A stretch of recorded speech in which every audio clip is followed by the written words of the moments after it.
venido hablando de ciertos temas. Pienso yo que uno de los temas principales y fundamentales para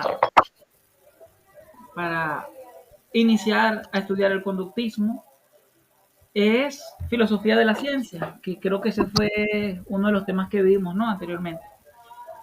De esta forma yo comprendo cuál es el objetivo de estudio de una ciencia, cuál es el objeto de estudio de una ciencia, cuáles son sus herramientas y todo aquello, ¿no?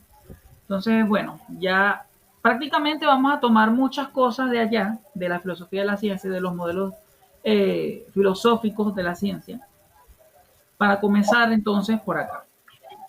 Igualmente, como les mencioné ahorita, el objetivo es llegar al análisis funcional de la conducta, comenzar a abordar ese tema, pues. Pero no puedo iniciar allí sin primero entender la filosofía de esa ciencia que es el conductismo.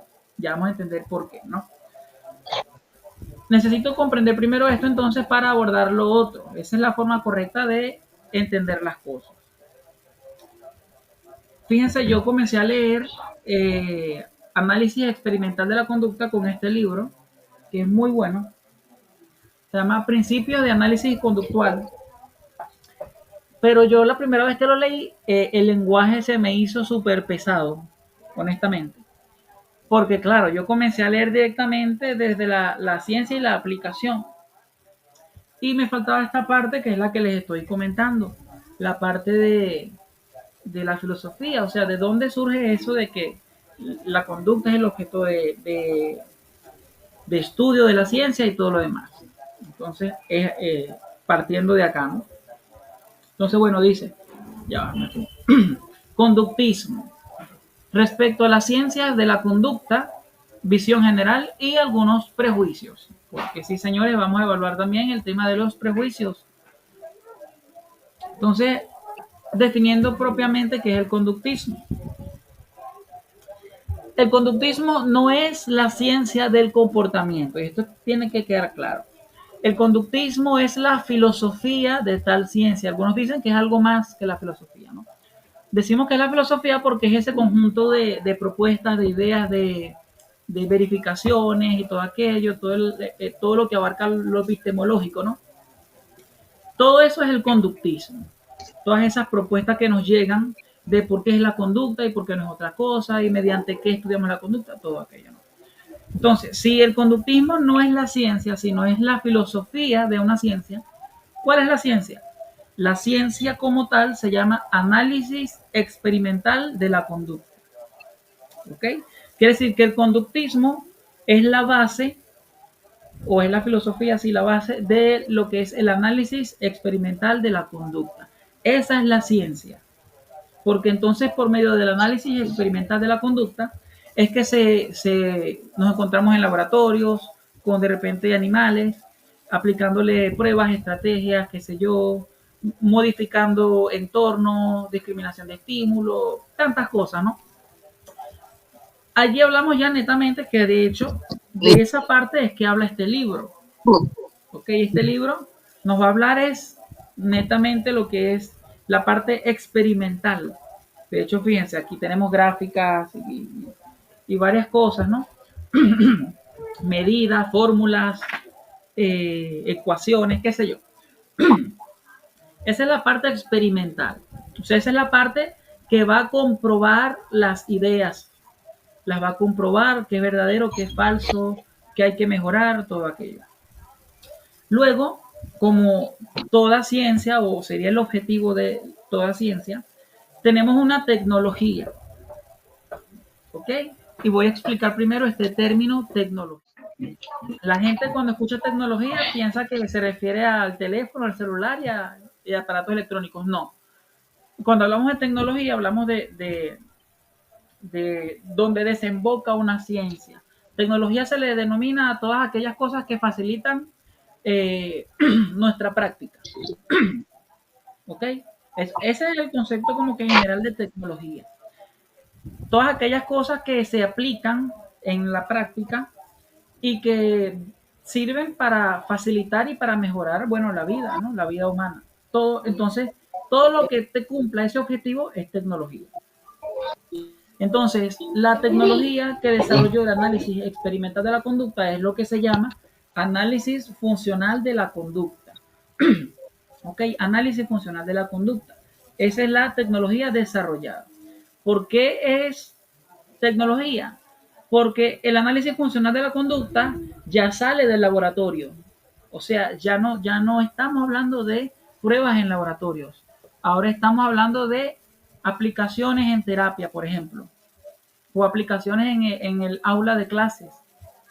Estamos hablando, o aplicaciones en la organización, en el trabajo, en la empresa, qué sé yo. ¿No? Allí entonces recién estamos hablando de tecnología. Entonces hago como que una síntesis. El conductismo es la filosofía que es la que desarrolla las ideas, las propone o las transforma, si se puede. El análisis experimental de la conducta es la ciencia, que técnicamente lo que hace es comprobar, dar veracidad, replicar esos fenómenos estudiados, para finalmente llegar a la tecnología, que es el análisis funcional de la conducta. Es decir, todo eso que se desarrolló en un laboratorio se lleva a la vida, vamos a decirlo así, a la vida real, al día a día, ¿no? Se aplica. Sí, estamos claros hasta ahora, ¿verdad? Continúo entonces. Dice, es un modelo teórico, o sea, el conductismo ya hablando en general, es un modelo teórico con bases científicas que propone como objeto de estudio de la psicología el estudio de la conducta. Es decir, para el conductismo, la psicología debe estudiar la conducta. Ese tiene que ser su objeto de estudio y no otro. Posteriormente, dicho objeto de estudio se pudo delimitar aún más. Y eso quiere decir que desde un principio se propuso el análisis de la conducta o el estudio de la conducta como objeto de estudio, pero vinieron algunos problemas epistemológicos. ¿Por qué razón? Porque entonces, por un lado, viene la biología y dice, sí, nosotros también estudiamos la conducta de las células. ¿Ok? Viene la sociología y dice, sí, nosotros también estudiamos la conducta social. Entonces viene, qué sé yo, el químico y nosotros estudiamos la conducta de las moléculas. Entonces, si se ponen a ver, el término conducta es como que muy genérico y todos lo reclaman. Es allí donde vienen autores posteriormente que dicen no es la conducta solamente, sino que es la conducta psicológica, porque resulta que la conducta psicológica no es lo mismo que la conducta biológica ni que la conducta social.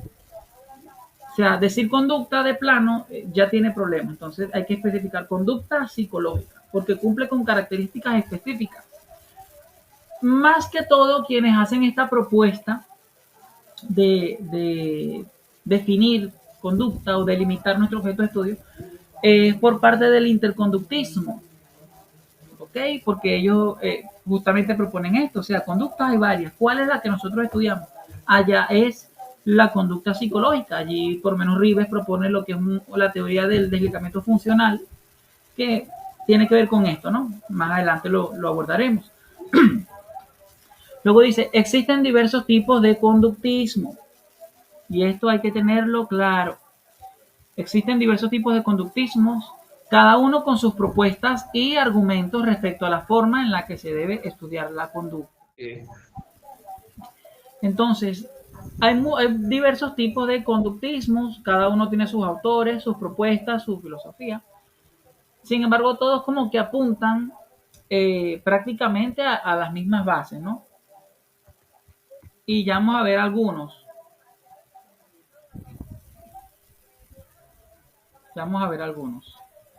Por ejemplo, aquí tenemos esta lista la saqué del libro que se llama Contingencia y Drama de Marino Pérez, un libro que se publicó en el 2014. Aquí él hace como que una lista que es bastante útil para hablar de eso, ¿no? En uno de los capítulos que él menciona. Entonces piense, conductismos históricos. Se le dice conductismos históricos porque, bueno, tuvieron su fama en su tiempo, pero quizá no son del todo vigentes actualmente, que es el conductismo de Watson o watsoniano, que es el conductismo más clásico, ya eso lo voy a explicar. Tenemos el conductismo propositivo de Tolman, que técnicamente lo que estudia no es la conducta, sino el para qué de la conducta. Tolman propone que las personas emiten conductas para obtener algo a cambio. Más o menos como que si hablara de conductas operantes. Ya vamos a entender qué es eso, ¿no? Luego está el conductismo de Hall, que bueno, son teóricos, son como que esas primeras ideas que se fueron formulando sobre el conductismo, que después fueron agarrando formas. Ahora, tenemos conductismos vigentes. Si tienen preguntas, alguna pregunta, la hacen, ¿ok? Alzan la manito y la hacen. Conductismos vigentes. Tenemos el interconductismo o la psicología interconductual, que es primeramente de Cantor.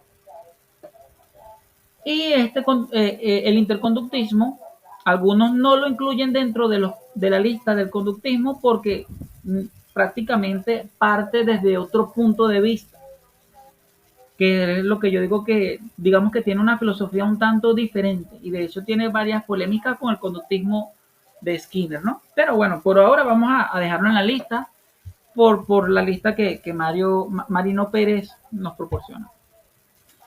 El interconductismo propone que eso no es la conducta, sino es la conducta psicológica la que estudiamos y delimita el objeto de estudio. Luego está el conductismo radical, que es el conductismo de Skinner, digamos que el conductismo pilar, por así decirlo. Tenemos el conductismo empírico de Bijou, que es el conductismo que se trabaja en los laboratorios, las muestras, todo aquello, ¿no? Conductismo teleológico de Revlin, que es más o menos como el de Tolman, es decir, estudia el conductismo, pero no la conducta en sí, sino lo que pretende perseguir esa conducta. O sea, te comportas de tal manera para que. Ahí entra el término que sí de la motivación, de la voluntad, de los deseos, o sea, me comporto de tal forma para obtener qué. Tenemos el conductismo teórico de Stedon, conductismo biológico, que es muy interesante, de Timberlake, perdón, que estudia como que la conducta en relación a las bases biológicas, a lo fisiológico, sistema nervioso, qué sé yo, filogenética, ontogenética, todo aquello, ¿no? Y tenemos el contextualismo funcional de Hayes, o Hayes, que también un pilar del conductismo porque hoy por hoy tiene como que su valor propio, vamos a decirlo así, y su tecnología propia, que es el marco, la teoría de los marcos relacionales, que también tiene una terapia que se llama terapia de, wow, no recuerdo, aceptación y compromiso, si no me equivoco.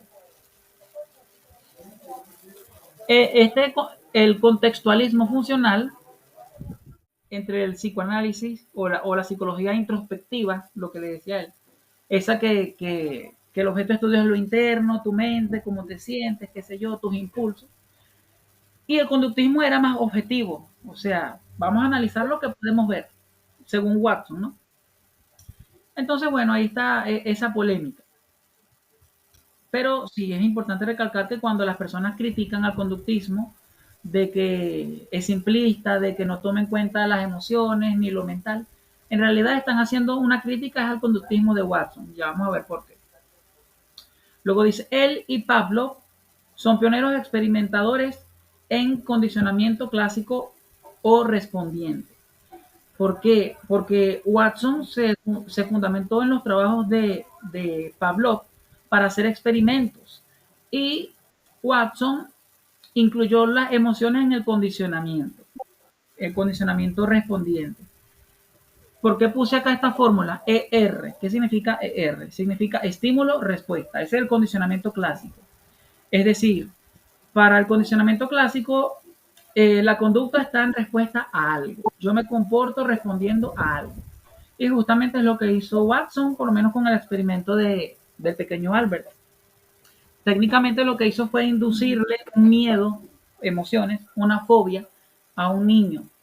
¿Ok? Ese era el experimento. Y luego hizo que esa fobia se generalizara. O bueno, no que hizo, eso fue un fenómeno que resultó de allí, pero que él lo estudió, él aprovechó y lo estudió, ¿no? ¿Se entiende hasta ahora, verdad? Sí, claro. Entonces, sí, esta es como que la idea más cuadrada del conductismo. Y cuando digo cuadrada me refiero a la forma en la que delimita la conducta, ¿no? Sin embargo, Watson ha escrito muchas cosas interesantísimas. Sus trabajos son fundamento para el conductismo y por ende no podemos descartarlo. No hay forma de descartar a Watson porque Watson dio pasos enormes en el conductismo, ¿ok? Si alguien quiere leer los inicios del conductismo o las primeras propuestas, léanse a Watson. Si alguien quiere leer bajo qué fundamento se sustenta el conductismo, leamos a Watson. ¿Ok? Sigo. Pavlov, si bien no era conductista ni psicólogo, él era un fisiólogo. Es decir, y él estaba estudiando el sistema endocrino de animales. Sus experimentos se basaron en eso. Pavlov escribió un libro que se llama Reflejos Condicionales. Para él, lo que nosotros denominamos respuestas o conductas respondientes, para él eran reflejos. ¿Ok? Eso fue uno de los cambios que hubo entre un autor y otro. Realizó trabajos que sirvieron de fundamento al conductismo clásico o conductismo respondiente. Estudió los reflejos condicionados desde sus bases fisiológicas. Es decir, yo conversaba con una persona en estos días y le decía que Pavlov primero no hizo experimentos con la campanita. ¿Sabes que nos dicen que Pavlov hizo el experimento con el perro y la campanita y la comida? No, no fue así de simple. Pavlov operó a los perros para introducirles una manguera dentro, para así poder contar cuántas gotas de saliva ellos emitían ante el estímulo. ¿Ok? O sea, el tipo fue bien objetivo. No fue, me imagino que fueron 3 gotas. No, no, no, es que las contó. Y como él era fisiólogo, o sea, él tenía esa facultad de operar. Él operó a distintos animales, entre ellos a perros, para tener acceso a su sistema endocrino, a sus glándulas. ¿Estamos? Entonces, bueno, más o menos por ahí. Le doy mucho crédito a Pavlov porque, no siendo psicólogo, desarrolló muchas cosas que le dieron paso al conductismo a nivel científico. Sentó las bases del condicionamiento respondiente, donde se afirma que la conducta es elicitada por un estímulo. Elicitada es como que provocada, ojo, no causada, provocada por un estímulo. De su trabajo se derivaron distintas metodologías de modificación de conducta. ¿Ok? Ya más adelante les abordaremos qué es condicionamiento operante y todo aquello, ¿no? O bueno, voy a dar ejemplos, aprovecho que estamos acá. Condicionamiento operante se le denomina a una respuesta principalmente fisiológica del organismo ante un estímulo. Ejemplo, si yo veo a un perro y yo reacciono con miedo, vamos a explicar el principio. Yo tengo un perro, ¿verdad? Y el perro me mordió. Y bueno, la pasé mal, qué sé yo, el dolor, la cosa, el susto. Y a partir de allí yo quedé con miedo. O sea, yo veo un perro y me da miedo. Eso se llama condicionamiento respondiente. Se le llama condicionamiento respondiente porque mi conducta está siendo elicitada por un estímulo. ¿Okay? Mi conducta sería el miedo. Entonces, como yo tuve esa historia de aprendizaje, esa experiencia de que el perro me mordió y yo quedé teniéndoles miedo, eso, cada vez que yo vea a un perro, se me altera mi sistema nervioso, los nervios, qué sé yo, dolor de estómago por el mismo miedo. Si se dan cuenta, el miedo es un conjunto de respuestas a nivel fisiológico, porque la persona se pone nerviosa, de repente se marea, a algunos les da fiebre, muchas cosas, ¿no? Eso lo estudió Pavlov. Y eso es condicionamiento respondiente, porque son respuestas fisiológicas y emocionales. ¿Estamos? Y bueno, aquí puse una serie de conceptos, de términos, mejor dicho, que se derivaron de sus trabajos. Por ejemplo, lo que es la habituación, la sensibilización, lo que es el contracondicionamiento. Este es un término que a mí me encanta, contracondicionamiento, y es lo que a veces las personas cuando terminan una relación hacen, ¿ok? Cuando las personas están enamoradas o están en una relación, hay un intercambio de estímulos, de reforzadores, ¿no? Y se rompió esa relación, vamos a ponerlo así, y cuesta superar a esa persona, ¿verdad? Porque hay toda una serie de estímulos asociados a esa persona, hay una generalización y todo, y de repente cuando las personas dicen, no, es que esto me acuerda a ella, o tal cosa, eso se llama condicionamiento restringente, ¿ok? Hasta allá llegamos. Entonces, el contracondicionamiento es hacer que un estímulo tenga otra respuesta diferente a la que da. Entonces, por lo menos un contracondicionamiento en este ejemplo es, si de repente ya esta música me acordaba a, a la persona, entonces yo voy a hacer que esta música me recuerde a otro evento que no tenga nada que ver con esa persona. Y así se da el contracondicionamiento. Y así las personas, algunas personas, logran como que superar esa situación. ¿Se entiende? De hecho, algunas lo que Ok. hacen es transformar el estímulo que antes recordaba a la persona, lo hacen emparejar con algo que sea aversivo, de tal forma que si me acuerdo de esto, ya no me da nostalgia, me da rabia, o me da ira, o me da, qué sé yo, repudio. ¿Se entiende? Eso es contracondicionamiento. Tenemos el condicionamiento de segundo orden, que eso es un temazo. Con la introducción del lenguaje es un temazo. La inhibición, extinción, recuperación espontánea, entre otros. Son términos que vamos a ir estudiando poco a poco porque tienen que ver con el análisis de la conducta. Entonces, continuamos con, por acá, acá está. No recuerdo muy bien cómo se pronuncia, pero me voy a arriesgar. Thorndike, Thorndike, o vamos a decirlo de manera literal, Thorndike.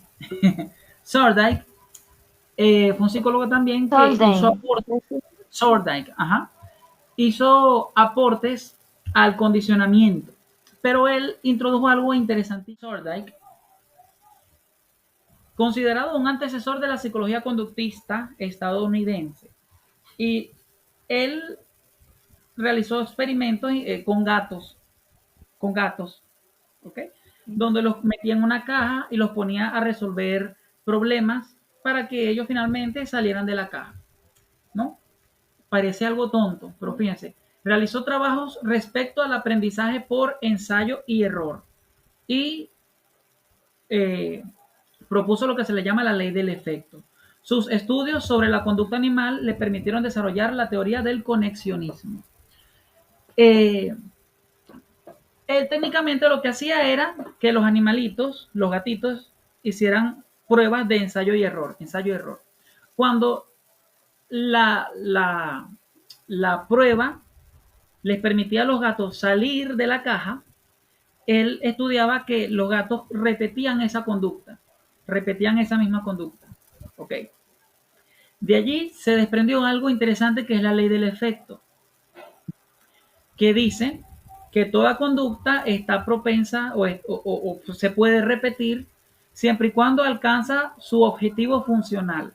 Es decir, si a mí me funciona llorar para calmarme, cada vez que yo esté estresado, yo lloro y me calmo, porque la conducta me funciona.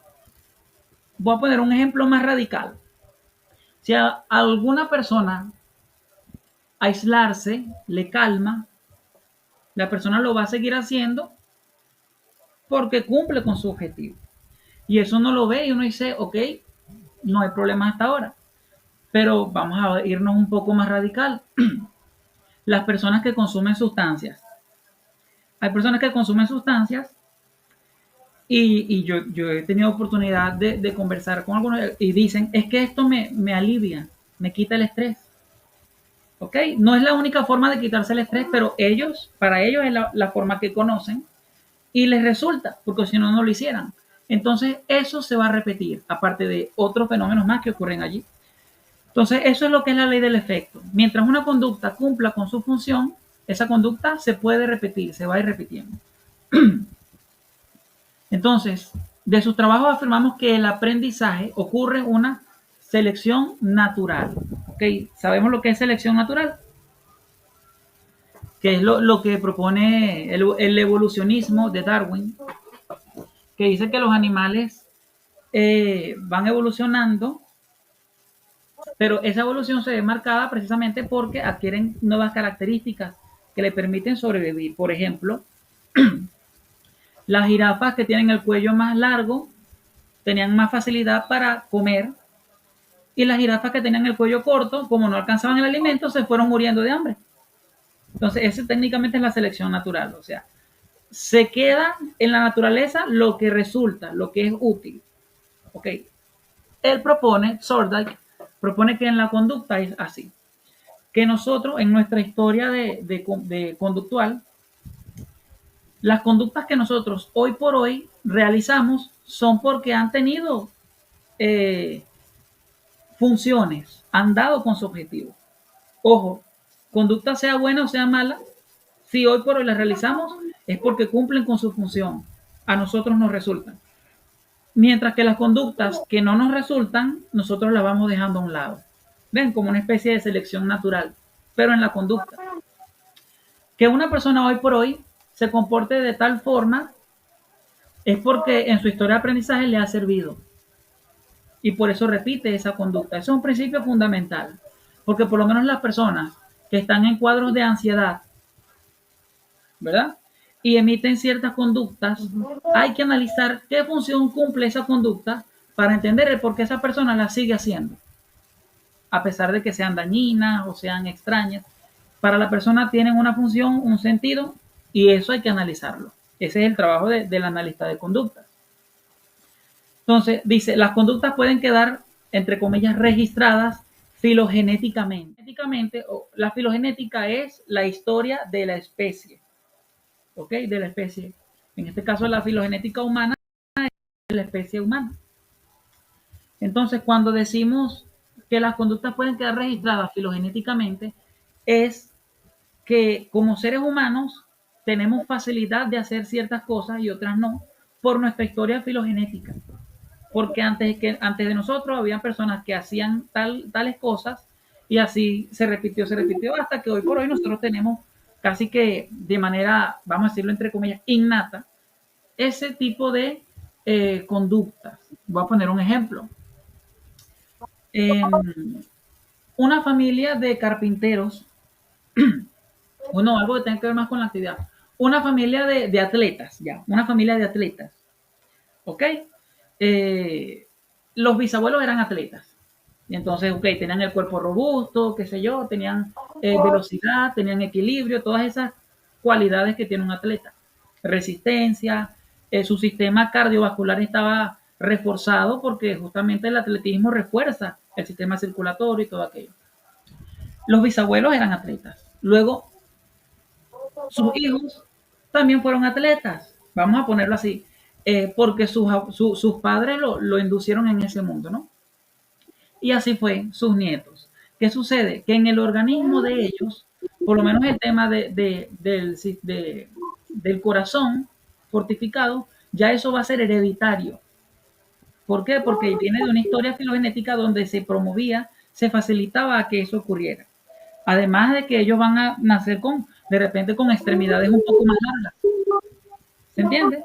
Porque vienen de una familia que practicaba atletismo y que, bueno, el mismo ejercicio así modificaba el cuerpo, ¿no? A eso me refiero con que las conductas quedan registradas filogenéticamente. Además de que ellos pueden nacer con cierta facilidad para ser atletas también. Y eso puede seguir de generación en generación. ¿Se entiende? Entonces, técnicamente eso es lo que propone Thorndike. El tema de que las conductas se repiten, que es lo que la ley del efecto, porque las conductas producen un efecto gratificante para la persona. Estamos bien hasta acá, ¿ok? Seguimos con, aunque es el último, yo diría que para mí es el más importante, Skinner.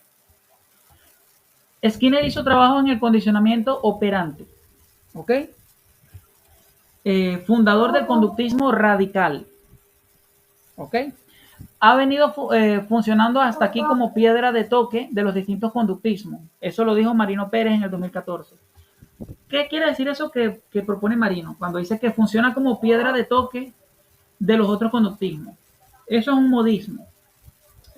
Lo que quiere decir es que el conductismo radical es lo que sirve para probar qué tan cierto o falso es el otro conductismo o los demás conductismos. A eso se refiere con piedra de toque. O sea, es para probar la veracidad y la autenticidad de los demás conductismos. Es mediante el conductismo radical que se desarrollaron otros conductismos, partiendo de acá, ¿no? Entonces, considerado radical, porque a veces se malinterpreta esto, no radical porque es tajante o porque es extremista o porque es esto y no es otra cosa. No, no en ese sentido, sino radical porque estudia la conducta como objetivo en sí. Vamos a basarlo de forma etimológica. Radical porque se va a la raíz de la conducta. ¿Se entiende? A eso se refiere con conductismo radical, porque trabaja con la raíz directamente. Y dice, porque estudia la conducta como objetivo en sí. O sea, para Skinner la conducta, propiamente dicho, es su objeto de estudio. Y no como estrategia metodológica para estudiar otros elementos. Por lo menos tenemos el conductismo metodológico, que su objetivo de estudio no era la conducta, sino era lo que ocurría después de la conducta. ¿Sí ven? Mientras que Skinner el objeto de estudio es la conducta y punto. Mientras que otros psicólogos estudiaban por medio de la conducta, estudiaban los procesos cognitivos, estudiaban la personalidad, qué sé yo. O sea, estudiaban otras cosas valiéndose de la conducta. Skinner no, Skinner estudiaba la conducta en sí, con todas sus propiedades incluidas. Entonces, fíjense toda la historia que hay detrás del conductismo. Skinner consideraba que la conducta era no solo lo observable, sino también todo aquello que ocurre a nivel subjetivo. Esto es interesante porque venimos de estudiar Watson. ¿Qué decía Watson? Que la conducta es lo que yo puedo ver, punto. O sea, cómo la gente se comporta. Skinner decía, no, la conducta no es solo lo que vemos, sino también todo aquello que está detrás de la piel, vamos a decirlo así, a nivel subjetivo. Emociones, pensamientos, el lenguaje. O sea, Skinner amplió ese término de conducta en su sentido real de lo que es conducta psicológica, ¿no? Además, propone lo que se le dice la triple contingencia. Son términos que más adelante ustedes lo van a usar como que el día a día. Hoy suenan rarísimos, ¿no? ¿Se acuerdan que con Watson puse como una fórmula que era ER? ¿Se acuerdan? Estímulo-respuesta. Bueno, Skinner propone con el condicionamiento operante la triple contingencia, que es el ABC. Antecedente, behavior, que es conducta, y consequence, que es la consecuencia. Eso es condicionamiento operante. Para Skinner, Skinner propone el condicionamiento operante, que es que las personas emiten, hay un antecedente que hace que la persona reaccione para obtener una consecuencia, que es lo que es el reforzador. Esa consecuencia va a hacer que la conducta se repita o no. ¿Estamos? Estoy explicándolo de manera sencilla porque es algo largo que después lo vamos a abordar cuando abordemos el tema de análisis funcional de la conducta. Pero técnicamente eso es lo que denomina la triple contingencia. Un antecedente, una conducta y una consecuencia. Eso es lo que ahí está en inglés. Quiere decir que Skinner no solamente se enfocó en la conducta, sino que también en qué pasaba antes de esa conducta y qué pasaba después. Si bien estos dos no son conducta, tienen que ver con ella. Y Skinner lo tomó en cuenta. Aquí, debajo de la foto de él, hay otra, como que otra fórmula, ¿verdad? Uno dice, ¿pero qué es eso? Eso se lee así. Estímulo discriminativo, respuesta operante y estímulo consecuente, que es un reforzador, refuerzo positivo, que es R más, o refuerzo negativo, que es R menos. Voy a poner un ejemplo de estímulo discriminativo. Eh, Está fulana, ¿verdad? Y fulana, a ella le dan dolores de cabeza. Entonces, ¿qué hace fulana con los dolores de cabeza? Ella no sabe qué diagnóstico tiene ni por qué el dolor de cabeza, pero ella dice que va a meter unas pastillas en su bolso, por si acaso. ¿Ok? Unas pastillas para el dolor de cabeza. Y dice, cuando me dé el dolor de cabeza, yo me tomo la pastilla y se me quita. Y bueno, de esa forma ella se siente como que un poquito más segura de que ya yo sé qué voy a hacer cuando me duela la cabeza. Eso parece algo sencillo, pero eso se puede analizar. ¿Por qué? Porque el estímulo discriminativo, o sea, lo que ocurre antes de la conducta. ¿Qué es el estímulo discriminativo? No es el dolor de cabeza o puede ser también la sensación de que me va a doler la cabeza, el pensamiento de que en algún rato me va a doler la cabeza. Me persigue ese pensamiento y me preocupa que me duele la cabeza. ¿Okay? Eso es un estímulo discriminativo. Esas verbalizaciones que ocurren a nivel interno, vamos a llamarlo así, ¿no? Privado, a nivel privado. Ese estímulo discriminativo desata una respuesta operante. Se le dice respuesta operante porque es yo hago algo para obtener otra cosa. ¿Cuál es la respuesta operante? ¿Qué hace fulana ante ese estímulo discriminativo?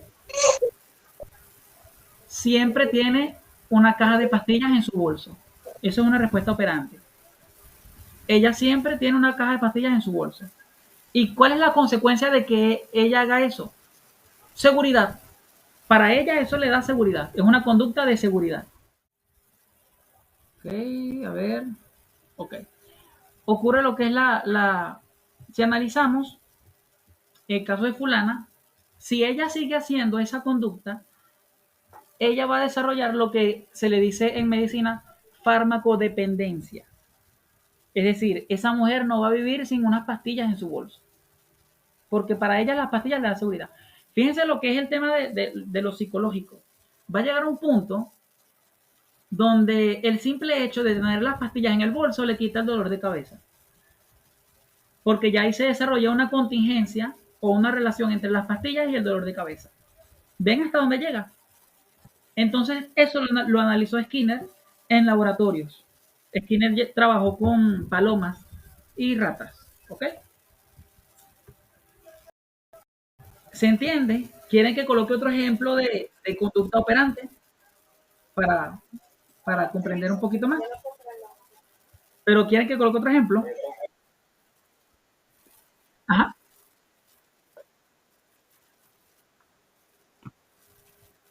Se desarrolla una especie de placebo en el caso de fulana. ¿Ok? Vamos a poner otro ejemplo de conducta operante. A ver,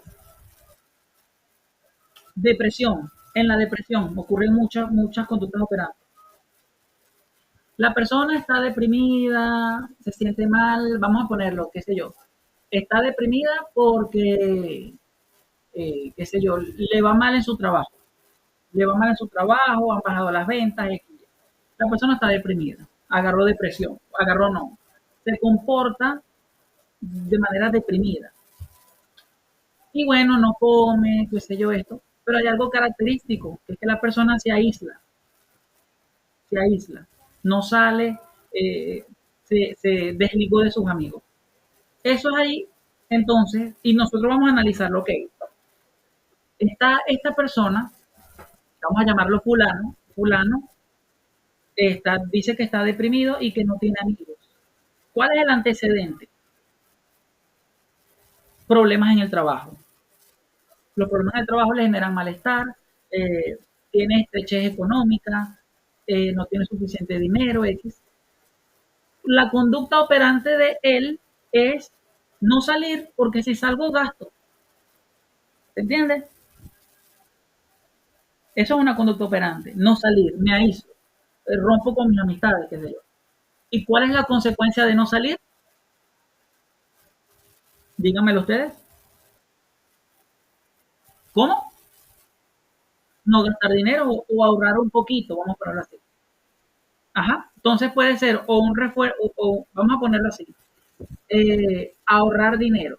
Entonces eso es una respuesta, perdón, es una consecuencia que se le puede decir un refuerzo positivo porque entonces ya tengo más dinero disponible. ¿Se entiende? Y si decimos de que de repente entonces la persona no tiene culpa porque gasté dinero saliendo y lo puede gastar en otra cosa, entonces ya esos pensamientos no están, ese remordimiento no está porque no salió, evitó tener esos pensamientos. Entonces ahí hablamos de un refuerzo negativo. Un refuerzo negativo porque la persona se está quitando de encima todos esos pensamientos que lo atormentan. ¿Se entiende? Ya vamos comprendiendo entonces cómo funciona eso de conducta operante, ¿no? Yo hago algo para obtener algo. Seguimos. Algunos prejuicios, y aquí es donde está el tema en tu lenguaje. Todo eso. Quiere decir que es una propuesta que no sirve lo que dicen. No, no, que ignora la mente. No, si toma en cuenta los procesos, todo aquello. Era Watson el que no los consideraba, pero ya estamos hablando de Skinner y posterior. Luego dice, no reconoce que haya dotaciones innatas y sostiene que toda la conducta es adquirida durante el tiempo de vida de un animal. Ese es otro. Dice, no, es que el conductismo dice que el ser humano nace en blanco y aprende en su experiencia de vida. Eso es falso. Hay autores conductistas que dicen que efectivamente nosotros tenemos con conductas innatas, lo que se le podría decir conductas biológicas, como lo es, por ejemplo, el instinto de alimentar. Todos cuando tenemos hambre buscamos qué comer. Eso es biológico, no es psicológico. Lo vimos con Lenny, no sé si lo recuerdan. Ajá, también. Sí, exacto. Desde pequeñitos los bebés nacen con un reflejo de succión, que eso les facilita a ellos succionar la tetica de la mamá y poder alimentar. Es un reflejo innato, nadie les enseñó eso. Y eso lo aceptamos los conductistas. Y de hecho, partimos del punto de vista de que las personas nacen con una serie de respuestas o conductas que son reflejos, pero que durante la vida esas conductas se van modificando y se van, vamos a decirle, adquiriendo nuevas características. ¿Okay? Luego dicen, no, que el conductismo es mecanicista, considera que las personas son robots y máquinas, porque entonces todo es estímulo-respuesta. No, Skinner propone la triple contingencia. Y autores posteriores no solo estudian antecedentes, conducta y consecuencias, sino que se van a historia de aprendizaje, la cultura, esto, lo otro, o sea, involucran tantas cosas en el análisis de la conducta que, o sea, no cabe esa idea. Dice, no procura explicar los positivos, falsos, vamos a estudiar eso. No da cabida a la autores. Diga. En ese punto que está explicando del mecanicista, o sea, que considera el conductismo, considera a la persona robot y todo eso. Hay autores que consideran que se puede generar cambio en la persona. O sea, que indiferentemente de que lógicamente o haya estímulos que a ellos ¿cómo decir la palabra? Los afecta, pueden cambiar. O sea, hay autores que creen en el cambio de una persona. Si hablamos en términos de conducta, sí, porque recuerden que las conductas cumplen con los principios de aprendizaje y obviamente todas las conductas pueden modificarse. Incluso, vamos a poner ejemplo, los bebés nacen con ese reflejo de succión que posteriormente los padres lo que hacen es hacer una generalización y ¿qué hacen? Le dan un chupón, ¿verdad? No para que deje la teta, el chupón. Ahí ya están haciendo un cambio en la conducta, porque ya entonces están pasando que una conducta biológica por naturaleza pase a ser una conducta que cumpla otra función, porque al fin y al cabo chupar el chupón no tiene una función biológica que alimente, pues, ¿se entiende? Entonces sí se cambian, sí se pueden modificar las conductas. Claro que sí, obviamente. Y justamente eso es lo que propone el conductismo, que es la modificación de conductas. ¿Sí respondí su pregunta? Sí, yo me refiero precisamente a eso, porque el conductismo siempre nos dijeron que era estímulo y respuesta. No, O sea, no, hay una... sí, Exacto, entonces uno lo generaliza, ¿no? Y ya estoy viendo que está esa capacidad de... dice. Recién termina el culto, por eso me conecto. Ah, listo, no te preocupes, tranquilo. Dice, no da cabida a la intención y al propósito. Dice, el conductismo no estudia lo que es la voluntad. Claro que sí, claro, no la denomina voluntad, estudia la motivación. Y eso tiene sus bases también para analizar. Trabaja mayormente, dicen otros, es que el conductismo trabaja con ratas y los seres humanos no somos ratas. Ok, es verdad, eso es verdad, pero trabaja con los principios del aprendizaje y las ratas y los demás animales y los seres humanos cumplimos con los principios de aprendizaje. Las diferencias entre unos y otros son mínimas en cuanto a esos principios. Por lo menos en el ser humano lo que lo diferencia más que todo es el lenguaje. Porque una vez que el ser humano toma en cuenta el lenguaje, digamos que modifica las reglas del juego, pero siguen habiendo reglas. ¿Ok? Y eso se puede estudiar también. O sea, no porque el ser humano hable, ya no podemos estudiar la conducta. No, se sigue estudiando la conducta bajo los mismos principios. Así que ese es un argumento que tampoco tiene sentido. Deshumaniza al hombre, le quita la esencia, se basa en generalidades y no atiende aspectos irrepetibles entre unos y otros. Eso es lo más falso. Porque fíjense que justamente es la vertiente conductista la que está luchando por el tema de que cada individuo es diferente uno de otro. Yo no puedo tratar la depresión de uno igual que trato la depresión de otro, porque son características, son contextos diferentes. Lo que a uno le sirvió no necesariamente le va a servir a otro. Y allí entra el análisis funcional. El análisis funcional me sirve a mí para entender qué diferencia a este individuo de el otro referente a su problema psicológico. ¿Ok? Porque vamos a poner un ejemplo. Está Joel, que Joel grita. Y Oriana también grita. Ajá, pero si yo hago el análisis funcional, yo puedo ver que los dos están gritando, sí, pero los dos no gritan por lo mismo. Joel grita cuando está molesto. Y Oriana grita porque está asustada. Por lo tanto, yo no puedo utilizar la misma herramienta para los dos. La misma modificación de conducta, me refiero. No puedo porque los dos gritan por motivos diferentes. Ni siquiera. ¿Cómo? Ni siquiera la misma solución. Es que no se puede, Exacto. no se puede, porque no ni siquiera la misma solución. Entonces, la psicología comete ese error. No es que los dos están gritando, o sea, si a uno le sirvió, al otro también. Y no, o sea, se comete ese error de generalizar. Entonces el conductismo siempre está como que peleando por esa individualidad, de que cada ser humano es un universo en cuanto a su historia de aprendizaje, a sus conductas, a su manera de ver el mundo y todo aquello, ¿no? Sí toma en cuenta los otros. Acá Exacto, ya entramos. como diferentes campos, diferentes puntos de vista, y eso es lo que se quiere. Claro, también. Si por lo menos Joel tiene depresión y en su hogar, él no tiene un hogar estable, vamos a ponerlo así. Pero también está Oriana, que tiene depresión y tiene a papá y mamá que la apoyan. Son dos casos totalmente diferentes, hasta en el contexto, ¿verdad? Porque entonces Oriana puede contar con su red de apoyo, que son sus padres, pero Joel no cuenta con esa red de apoyo. Es un ejemplo, ¿ok? Entonces hay que hacer algo. Ven, cambia totalmente. Y eso se toma en cuenta para entrar en el tema. ¿Qué conducta? Vamos a hacer, yo lo hice así. Vamos a primero diferenciar lo que dice la gente y lo que realmente es.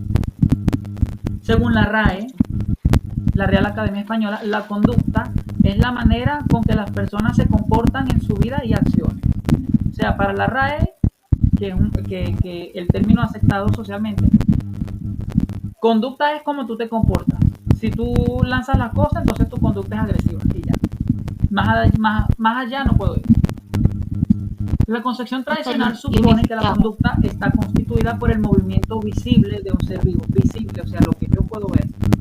Algunos, partiendo de acá, tienden a ver a la conducta como el último eslabón de un proceso, es decir, para algunas personas, lo que yo hago es el resultado de cosas que ocurren a nivel interno. Algunos dicen, no, es que tu pensamiento te hace actuar así. Y entonces dicen que la causa de la conducta es el pensamiento, de la conducta como ellos la ven, ¿no? A eso me refiero. O sea, ellos ven a la conducta como un resultado final, que es causada por algo interno, por tu pensamiento, por tu voluntad, por tu emoción.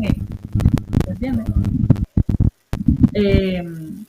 Para ellos, hablar de conducta es hablar de resultados y no de causa. ¿Estamos? Esto es como la gente cree que es la conducta.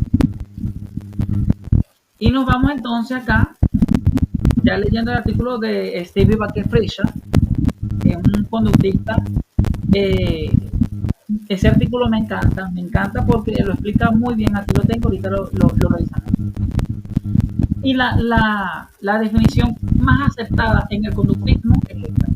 La conducta es un fenómeno interactivo que emerge en la relación que se establece entre un organismo, que es un sujeto, y su entorno, contexto. Interpreto. La conducta es una interacción y la forma de estudiar esa conducta es de manera relacional. ¿Ok? Relacional. Es decir, para yo estudiar la conducta necesito valerme de otros elementos para poder dar con él.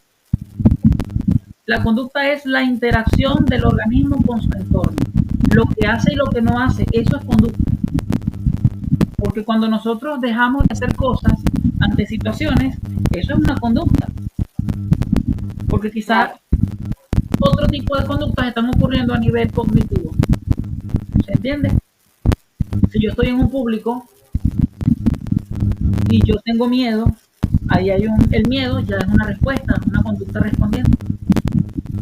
Y del miedo yo me paralizo y comienzo a pensar, lo voy a hacer mal, lo voy a hacer mal, lo voy a hacer mal. A pesar de que físicamente yo no esté haciendo nada, internamente yo estoy, o dentro de la piel, vamos a ponerlo así, yo estoy pensando, estoy verbalizando cosas, estoy, qué sé yo, autosaboteando, X, Y. Y eso es conducta. Eso se estudia, cumple con las mismas reglas como que se hiciera algo. Es lo mismo. De hecho, hay un libro que se llama Conducta Verbal de Skinner, ahí lo puse, que ahí Skinner estudia cómo el lenguaje es una conducta y cómo el lenguaje se constituye algo fundamental para el ser humano. ¿Ok? Dice, la conducta puede ser pública o privada. De igual forma, cumple con los mismos principios de aprendizaje. Se le dice conducta pública cuando los demás pueden verla. Si yo estoy corriendo, otros pueden ver que yo estoy corriendo, ¿verdad? Se le dice conducta privada cuando los demás no pueden verla, solamente yo. En este caso, lo que pienso, lo que me hablo, lo que me digo a mí mismo, eso se le dice conducta privada. Si de repente me están presentando a una persona y la persona, qué sé yo, huele feo, y yo quizá digo, chévere, mucho gusto, pero quizá yo pensé, uy, pero huele horrible, que no se bañó, ¿qué le pasó? Eso que ocurre aquí es conducta, es una reacción. ¿Estamos? Y eso se estudia también, porque a fin de cuentas hubo un estímulo que elicitó esa conducta. Y aquí hay algo que dice Skinner.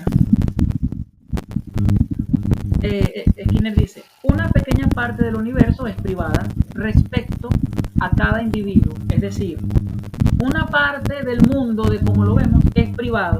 Privado porque nadie más lo puede ver, solamente la persona. No necesitamos, fíjense lo que dice, no necesitamos suponer que los hechos que acontecen dentro de un organismo, o sea, vamos a poner en mi pensamiento, por esta razón poseen propiedades especiales. Skinner dice, no porque sea un pensamiento significa que tiene propiedades especiales. Tiene las mismas propiedades que una conducta manifiesta, lo que dice Skinner. Un hecho interno se distingue porque su accesibilidad es limitada, pero no que nosotros sepamos por una estructura o naturaleza especial. Es lo que él dice, el pensamiento es diferente porque el acceso es ilimitado. La única forma de yo acceder a los pensamientos de Oriana es que ella me los cuente, la única. De otra forma no puedo. Y sin embargo, porque no todo, del todo, nunca la persona termina de decir exactamente lo que piensa. Exacto. ¿Ves? Entonces, ¿quién le dice eso? Se diferencia es porque el acceso es limitado, más no porque tenga propiedades especiales, porque las propiedades son las mismas que una conducta manifiesta. O sea, da igual lo que piensas y cómo te comportas. O sea, se puede analizar de la misma forma. Es lo que dice aquí. Es decir, que cuando nosotros hablamos de conducta, hablamos de lo que ocurre fuera de la piel, pero también dentro de la piel. El análisis funcional abarca todo ese espacio. Entonces acá, esta parte la explica Freixa en su artículo, que pone un ejemplo con el iceberg. Porque algunos dicen, no, es que la conducta es lo que tú ves. Y lo que tú no puedes ver, lo mental, eso ya no es conducta, eso es otra cosa. Tiene otras propiedades. Y él pone el ejemplo del iceberg. Y él dice en el artículo, no vamos a decir, uy, ya va, esto no está cargando. Ahí. Ya. No tenía la lacto cargando desde hace rato. De broma no se me apagó. Ok. Y él dice, ¿acaso que nosotros llamamos iceberg a lo que se ve arriba en la superficie del mar y no a lo que se ve abajo? ¿O acaso lo que se ve abajo es diferente a lo que se ve arriba? Dice él, no, todo eso, lo que se ve y lo que no se ve, es iceberg. Lo mismo con la conducta. La conducta se ve o no se ve, es conducta. Entonces, algunos dicen, no, la conducta es causada por el pensamiento. Entonces, vamos a poner el ejemplo del iceberg. ¿Acaso esa parte que está sumergida en el mar causa lo que está arriba en la superficie del iceberg? O sea, ¿lo de abajo causa lo de arriba? No. O sea, tenemos que buscar las causas en otro lado. Así con la conducta. Los pensamientos no causan conductas manifiestas. Los pensamientos son conductas, que es lo que dice Freixa en ese ejemplo. Y aquí tenemos tremendo argumento en contra de los cognitivistas. Porque los cognitivistas dicen, tu cerebro crea, tu cerebro planifica, tu cerebro esto, tu cerebro, todo es el cerebro. Como que el cerebro es una cosa y lo que tú haces fuera es otra cosa. Y ahí epistemológicamente hay un problema lógico, porque lo que ocurre en el cerebro puede ser estudiado también por los principios del aprendizaje, me refiero a las cogniciones, a la parte cognitiva, ¿no? Entonces, las causas de la conducta no se encuentran en los pensamientos, ya que estos mismos son conductas, dice Freixa. La conducta manifiesta es la punta del iceberg, sin embargo, el resto que está sumergido en el agua sigue siendo iceberg, o sea, no es algo diferente. Yo no puedo tratar diferente lo que está abajo porque no lo veo nada más. Es lo mismo. Si yo agarro una muestra de iceberg que está sumergido debajo del agua y una muestra de iceberg que está por arriba, están compuestas de las mismas. ¿Por qué voy a tratar como cosas diferentes a algo que responden a las mismas análisis? No. El conductismo se enfoca en la conducta y con eso ya lo digo todo, porque la conducta abarca toda esa área, lo que veo y lo que no veo.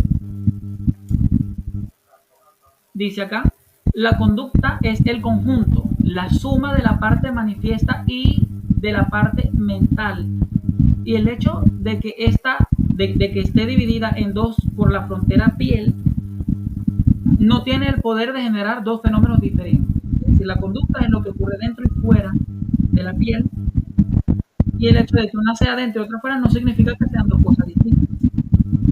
Así, las llamadas funciones mentales o procesos cognitivos, lejos de ser causas de la conducta, son conductas en sí mismas.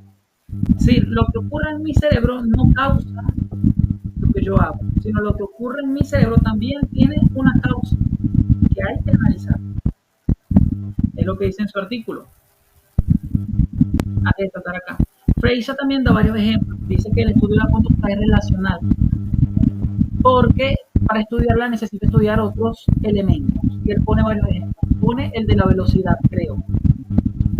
Y él dice, para estudiar la velocidad, yo necesito primero tener en cuenta tiempo y distancia. Ustedes saben que la velocidad se mide en, qué sé yo, en 500 kilómetros por hora. Distancia sobre tiempo, esa es la fórmula. Kilómetro, distancia, hora, tiempo. Para yo estudiar la velocidad, no la estudio por sí sola, necesito tomar en cuenta la distancia y el tiempo. Lo mismo con la conducta. Para yo estudiar la conducta necesito estudiar los elementos relacionados a ella, porque la conducta es una interacción entre una cosa y la otra. Para yo entender esa conducta necesito este elemento y este otro. ¿Ok? Él pone otro ejemplo. Él dice el peso. Dice, hay gente que piensa que la piedra cae por el peso. Si yo lanzo una piedra hacia arriba y la piedra se corre, es porque es pesada. No necesariamente. ¿Ok? Es verdad que la piedra tiene una masa, que eso es propio de la piedra, la masa, pero la piedra no cae por el peso solamente, porque ahí están involucradas las leyes de la gravedad. ¿Ok? Hay objetos que son livianos que también caen a una velocidad diferente, pero caen. Es porque ahí están las leyes de la gravedad involucradas. Si yo quiero estudiar el por qué un objeto cae, yo tengo que estudiar la masa del objeto, pero también la gravedad. Lo mismo con la conducta. O sea, lo que expone Fraser es que así se estudia la conducta, por medio de otras variables que están involucradas allí. Yo no puedo agarrar por lo menos una persona con adicción, ¿verdad? Yo no puedo agarrar a una persona con adicción y decirle, a ver, vamos a sacarte la adicción, a ponerla en un cristal y estudiarla. Bueno, necesito estudiar los elementos que están relacionados a esa adicción. El contexto, los reforzadores, ¿verdad? Los reforzadores, todo eso tengo que estudiar. ¿Okay? Lo mismo que pone Facebook. Y por último, para ir cerrando, la conducta se mide con frecuencia, que es cada cuánto el niño es agresivo. ¿Okay? Se mide por intensidad, es decir, claro, la intensidad es una medida subjetiva, porque es algo que se describe según lo que ocurre. Ejemplo, no, el niño del 1 al 10 que tan agresivo fue, no, hoy fue 2, porque solamente gritó. Ah, no, pero al siguiente día fue un 10, porque no solo gritó, sino que golpeó a los demás compañeros. ¿Entienden? Esta es la intensidad. Duración. ¿Durante cuánto tiempo el niño estuvo gritando? No, 1 minuto. Chévere. Eso es importante en una conducta. Latencia. La latencia es el tiempo que ocurre entre el estímulo y la conducta. Yo uso mucho el ejemplo del teléfono. Suena una notificación. ¿Cuánto tiempo tardo yo en agarrar el teléfono? Unos tardan más, otros tardan menos, dependiendo del interés, dependiendo de tantas cosas. Eso es la latencia. ¿Okay? Aparte de esa, también se puede estudiar la topografía de la conducta, que es la forma. Es la parte superficial de la conducta. No es que fulano arrojó, es lo que realmente a mí me interesa. ¿Por qué? Porque entonces fulano lanzó el objeto contra la pared. ¿En función a qué? ¿Estaba molesto? ¿Estaba triste? ¿Estaba jugando? ¿Fue sin querer? ¿Qué? Y las variables involucradas son historia de aprendizaje, variables individuales, que son a nivel biológico, si padezco de una enfermedad, si de repente me duele la cabeza, qué sé yo. Variables contextuales, que es el ambiente. ¿Entiendes? Que si vivo en un sitio donde hay mucha violencia o vivo en un sitio pacífico, que contribuye a mí para que yo me sienta mal, el trabajo, todo eso tiene que ver, se toma en cuenta. Finalizamos con las referencias, que son estos libros que les dejo allí. Si quieren, tómenle cap para que posteriormente los revisen. Libros buenísimos que técnicamente desarrollan todo lo que hemos venido hablando. Entonces,